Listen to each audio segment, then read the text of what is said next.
Ove godine primetili ste onako iz dana u dan uvek, gotovo svakog jutra zavrtimo onu predivnu sliku sa Niškog klizališta. Meni je srce puno kada vidim onu decu.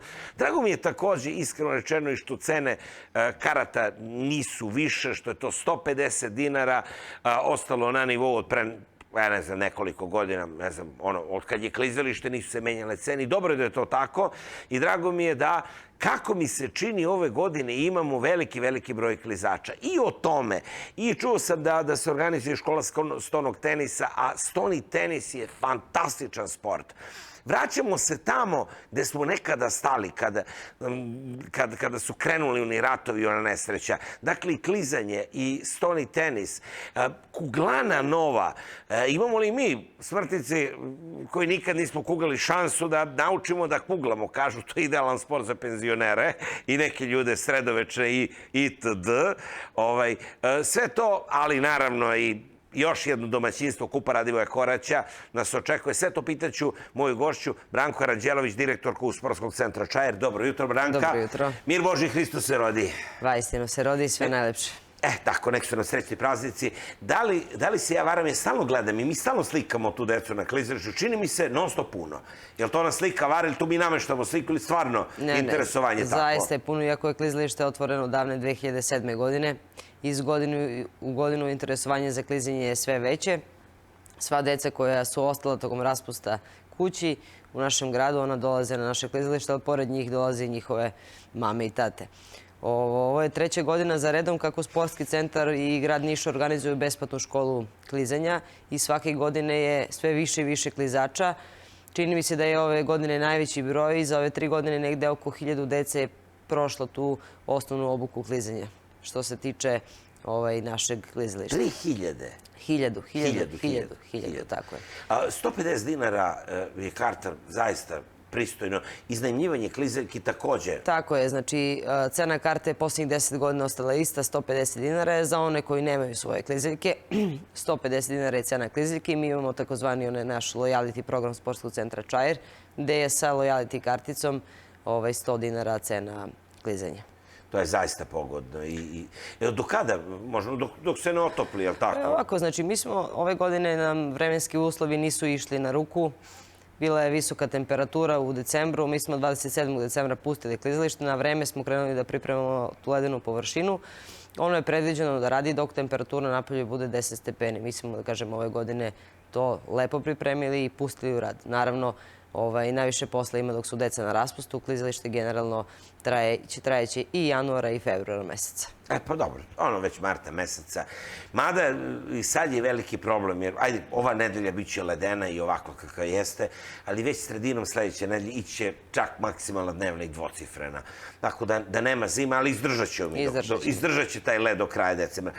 Meni je jako drago kada sam čuo, i to je između ostalog bio i povod da vas pozovem da budete moja gošća, kada sam čuo za školu stonog tenisa.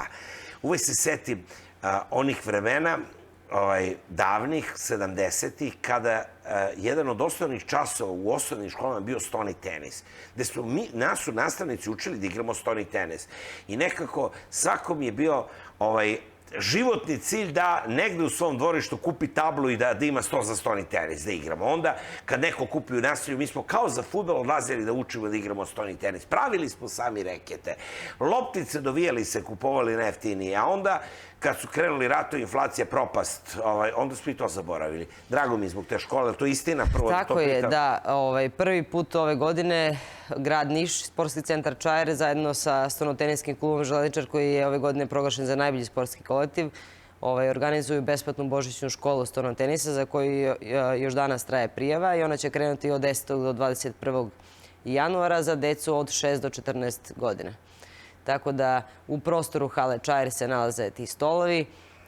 Što se tiče Čaira, Čair je dao besplatnu salu, a imamo pomoć od Stonotenisskog kluba Železničar koji će nam dati loptice, rekete, i nešto najbitnije, to su licencirani treneri sa licencom koji mogu da rade sa decom do navršenih 14 godina.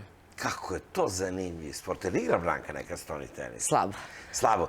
Od uvek mi je želja i sad, ajde kažemo, imaš i mogućnost nekako i nisu ti stolovi tako skupi i ta oprema, niti reketi. Ranije si imao jednu vrstu reketa, pa drugu vrstu reketa, tačno se znalo koji su jeftini, koji su skuplji. Drago mi je da pokušavamo da ponovo afirmišemo taj sport. To je dobar korak, pa i da širimo akciju. Naravno. Znači, to je, kažem, pored te akcije besplatne obuke klizanja, plivanja. Ajmo o plivanju da govorimo, to je ono što se kaže. Tako je, znači mi, evo... Niš bez neplivača, to je jedna akcija. Ovo je druga godina kako je sportski centar organizovao tu besplatnu školu plivanja koja je jako posećena i negde preko 1600 dece je za 2 godine završilo tu našu besplatnu obuku plivanja.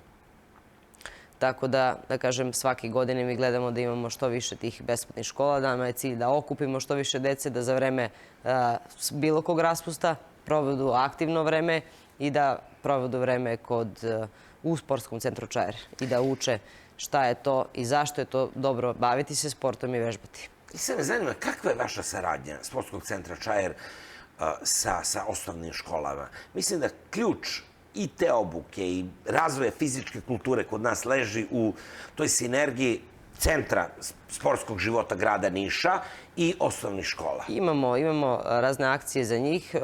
Posljednjih 3 ili 4 godine ima ovaj takozvani obavezni sport i onda osnovne škole dovode svoju decu. Uglavnom su to mališani od 1. do 4. razreda osnovne škole. Imamo i saradnju sa srednjim školama, pogotovo sa sportskim odeljenjem iz 9. maja. Tako da su, da kažem, oni naši aktivni korisnici. Sad, da ne zaobiđemo i kuglanu.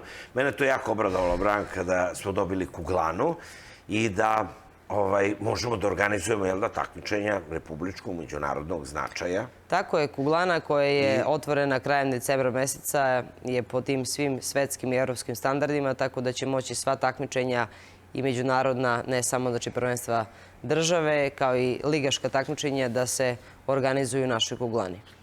Pored, da kažem, otvaranja nove kuglane, nama se stvorila mogućnost i da staru kuglanu oslobodimo. Ona će biti oslobođena za sve naše korisnike, za sve naše građane koji do sad nisu imali termine jer su to klubovi koji gravitiraju tu u sportskom centru Čaire, tako da je malo slobodnih termina bilo za naše građane. A da kažem, od danas će kuglana stara biti puštena u rad i to u komercijalne svrhe. Ono što mogu premijerno da najavim, to je za sve ljubitelje kuglanja, da odnosi se na osobe treće životne dobi, jer mi svi znamo da kuglanjem možemo da se bavimo do duboke starosti. Mislili smo i na naše penzionere i sljedeće nedelje imat ćemo jednu akciju za njih. Besplatno kuglanje do kraja januara meseca za sve zainteresovane penzionere. To bi moglo da bude kao, Branka, i škola kuglanja, je li tako? Naravno. To je zanimljivo. Svaki sport, svako takmičenje podiže nekako adrenalin i manimo se olimpijskog jesla, važno je učestvovati. Važno je učestvovati i pobediti, je li tako? Eto, dragi penzioneri, nemoj da... Mene bi bilo jako drago, ono što je najvažnije, to je da pokrenemo naše penzionere, da pokrenemo ljude, da dođu, da učestvuju u tom javnom životu. Pa nije sve tako crno, ne možemo ni pored televizora provodimo 12 sati, kaži, Branka. Mi smo svesni činjenice da ne može sve da se naplati. Nama je cilj sportskog centra da okupi i sportiste i rekreativce, da okupi i mlade i odrasle. Trudili smo se i razmišljali kako da nagradimo i srednjoškolce. Smo njih, da kažem, u svim ovim besplatnim školama i akcijama zaobišli. I naravno ćemo samo one najbolje srednjoškolce nagraditi u pauzi između učenja. Podelit ćemo za sve odlične učenike besplatno korišćenje naše teretane, koja se nalazi u kompleksu zatvorenih bazena. Pa, to je baš fino. Sportski centar je tu gde jeste. Ima svoje sportske hale, rekonstruišemo hale, imamo li to u planu? Mislim pre svega na osnovnu školu Mika. Da, prošle godine je završena, da kažem, rekonstrukcija osnovne škole Miroslav Antić, koja od njenog otvaranja nije rekonstruisana. Novi parket, novi koševi, nova oprema, zavese koje su nedostajale godinama i konačno ta klimatizacija, to je ventilacija koja godinama nije bila u funkciji. Sada je, da kažem, sala. Lepa sala. Duško Radović? Dušan, što se tiče sala Dušan Radović, mi kao sportski centar smo ove godine dosta stvari odradili. zamenili sve mokre čvorove koje nisu bili u funkciji, okrečili te velike površine, sredili ulaz i ima tamo dosta toga da se još uradi. Parket je dotrajao, tu nam pomoć od grada je neophodna.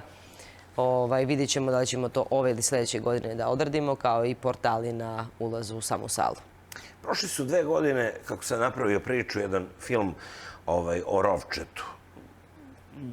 Pustio sliku koja je sada aktuelna, podsjetio na neka vremena kada je moja generacija, kada je za moju generaciju to bilo značajno mesto, podsjetio na vremena kada je za neku drugu generaciju rođenu 40-ih pa i 50-ih godina to bilo kultno mesto. I evo 2 godine kako moja malenkost ovde kao Nišlija zagovaram da Rovče mora da ima titulara i da bi najlogičniji titular trebalo da bude sportski centar Čair. Nekako to ide. Da li je to realno, evo Branka, da li bi vi bili spremni da prihvatite Rovče, da neko mora da ga čuva, neko mora da organizuje neki život, da vodi računa o njemu. Inače, i ono što smo silne pare uložili, to će sve da propadne. Imali smo razgovor o tom terenu i imamo želju da nama Rovče pripade, imamo želju da nam pripadne i ceo park Čair, da konačno, da kažem, bude u rukama pravih ljudi, da se ono ogradi, da i kao i u svim, da kažem, evropskim i svetskim parkovima da ono bude ograđeno, znači da do 10-11 sati je zatvoreno, da ne može niko ući u park. Imamo tu ideju, imamo i podršku grada, što se i Rovčeta tiče i što se tiče parka Čair. Čekamo u narednih par dana će biti donešena odluka o tome. Tu je problem i za Rovče. To ste apsolutno u pravu. Postoji radno vreme kada može, zatvara se, šta će na sportskim terenima. Tako je, tu mora biti čovek koji će biti 24 časa. I neko mora da obezbeđuje, da jednostavno postoji. To je jedino rešenje. Otvorimo radno vreme, kreće, otvara se kompleks, ne znam, u 9-10 sati, zatvara se uveče. To je sasvim logično. Taj deo gde su sportski tereni i sve to. I dobro, na kraju da pitam za... Eto, dobili smo još jedno domaćinstvo, samo da nam ne bude kiša, je li tako? A neće, valjda, za kup Radivoja Koraća. Da vam kažem... Evo, ta kiša nas je nasekirala mnogo. Sportski centar Čair ove godine puni 50 godina, pola veka postojanja. Mi smo u posljednjih 10 godina izgubili preko 50 radnika. Objekti su stari preko 50 godina. Mi se zaista trudimo svim silama. To su stvari na koje mi ne možemo da utičemo. 2010. znamo da je krov hale Čair rekonstruisan, međutim, vremenski uslovi i vreme tu membranu polako pojede i vreme, a da kažem i ptice su najveći problem. Mi se trudimo i imali smo taj problem, ali rešili smo to. Kako ptice, izvini? Pa ptice baca orah i kako udare u orah, tako i probuše tu membranu. Jer to nije krov od čvrstog materijala, to je krov napravljen od membrane. Zamisli. Nemamo samo mi taj problem, to imaju i u Beogradu, u Hali Pionir je to najveći problem. Da, čuo sam se, kaže, ptice obožavaju da kljuckuju fasade. Tako i bace sa velike visine, bace orah. Koliko je to, Gavran kaže, pametna žena, kako da razbije orah, bace sa velike visine i to. Dobranka, spremni za domaćinstvo, pretpostavljam? Spremni smo, da. Da kažem, vredni ljudi koji tamo rade, opet moram da ih pohvalim da oni rade 7 dana u nedelji. Razni su tu događaji koje možda neko i ne vidi. 24 časa je radno vreme Sportskog centra Čair, radimo i za vreme praznika. Tu smo, spremni smo za to, sala je spremna.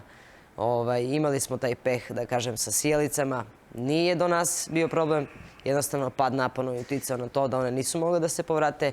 Prošle godine smo od grada dobili pomoć i ugradili tu mašineriju, ajde ja se ne razumem baš toliku tehnologiju, to je UPS, koji služi da zadrži, da prebaci to svetlo. Tako da se nadam da nećemo imati problema. Ja sećam se, Branka, one tvoje priče kad kažeš svi sportska, kad je bila kiša ona, ne znam da li preprošle godine, kaže svi do 11 sati intenzivno skidamo vodu, jao kako je to bilo. Ja opet ponavljam. Kako je to i ne ponovila se ta godina.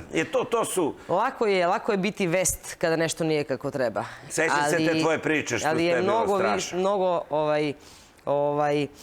sve manje je lepih vesti i mogućnosti uopšte da se o medijima priča, o razvoju dece, o njihovom motorici, o zdravlju, a i o ljudima koji To je postalo njima. nezanimljivo, Tako je. Branka. Ja vrlo često, i gledalci, te vesti kaže, pa nije mi zanimljivo. Mora bude skandal, mora da bude nešto, mora bude nešto bombastično, mora voditelj da ne znam, Ja stalno kažem, ko da radi... dubi na glavi, da se valja po podu. Ko radi, taj i greši. Tako da, možda je najbolje bilo da ništa ne radimo.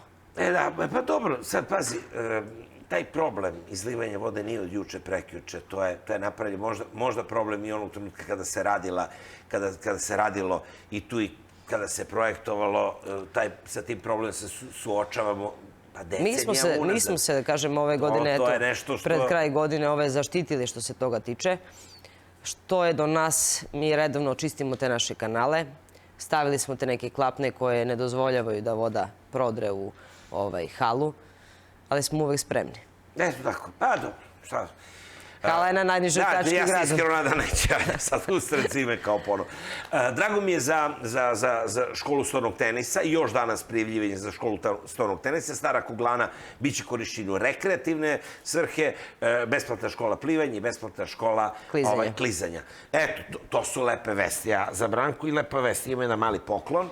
Čuli ste za Milhouse, to je kuća dobrog mleka, naša niška mlekara, nešto od proizvoda Milhouse-a, u zdravlje, da vi i vaša porodica uživate i da sve od mleka i mlečnih proizvoda bude u znaku ljubičaste boje. Naša niška priča. Hvala.